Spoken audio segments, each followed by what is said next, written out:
So we come to the end of the evening, and this is a sales pitch from the candidates to the voters.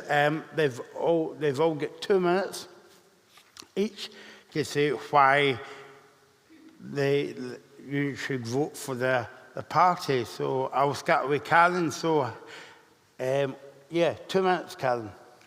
So thank you very much for sharing your experiences and asking your questions this evening. It's been, I think we've shown exactly why we need change. And what we're talking about in this election is change with fairness at its heart.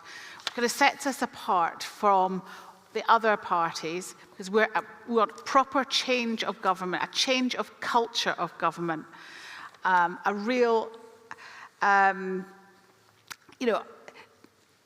drive to make sure that we do create that world where everyone is able to live their lives to the full. And what I've heard tonight is I've heard that people are scared to go out because of what they might face in the street, because they might not be able to get a bus home, because they find it difficult to get jobs. All of these things are isolating, and we want to make sure that you can be properly, you are properly able to be connected and part of your community, and that's a huge kind of part of our ethos as a party. So what we're going to be talking about a lot in this election is fixing the NHS. And you can't do that without fixing social care. So that's about paying care workers more. It's about giving them career progression. And it's about making sure that we put the funding in to make sure that people can get the services that they need. And also in schools, making sure that pupils get the support that they need. So, there'll be many places in Scotland where we're hoping to win the constituency seats, but in every seat, if you support us on the Peach ballot vote and elect people who will champion your needs and create a fairer, more decent society. Thank you. Daniel? Thank you. Well, firstly, I just want to thank everyone for coming tonight. It's been a real pleasure to be here, and also thank you to my fellow panelists as well. It's been great to obviously have a discussion moving forward. As I said, I'm extremely passionate about this area, but so are the Scottish Conservatives. We want to make sure that we're getting more disabled people back into work, giving that opportunity. We want to make sure that we're bringing lived experience and making sure that we have accessible public transport. We want to deliver a health and social care system that is meeting the needs of disabled people. And we also need a health and social care workforce that is able to deliver that vital support and them interventions. We want to ensure that every council has adequate social care funding, whether you're in urban areas or whether you're in rural areas. That is vital to making sure that disabled people's needs are met. And we want to also make sure that the education system is fit for purpose to make sure that disabled people can flourish within that environment. These are the areas that we deeply care about. This is what we will do to try and improve the lives of disabled people. And we encourage you to vote the Scottish Conservatives, not only to stop an SNP majority, but also to stop poor health and social care services and everything that comes with that for disabled people. Thank you. Thank you, Daniel. Maggie? Thank you very much for being here this evening, whether here in person or online. It's been great to hear your voices and hear what concerns you. I'm asking for your vote for the Scottish Greens on the 7th of May. Most of you will be able to vote for us on the regional list. Some of you will also be able to vote for us in your local constituency. We are passionate about equalities and human rights. That is equalities is one of the core principles of Scottish Greens, and it motivates us in everything that we do. As the Scottish Green spokesperson on equalities and human rights, I have fought hard for disabled people. I have challenged the Scottish Government on their woeful figures on adult disability payment claims. We know that more than half of claims that are rejected, that rejection is overturned on appeal. We need to change what's gone wrong in Social Security Scotland. I pledge to do that. I want to overturn the cruel 20-metre rule that is part of that assessment. I fought hard for that in the last 5 years, and I will continue to do so. We are not afraid to advocate loudly and clearly and amplify your voices in our decisions.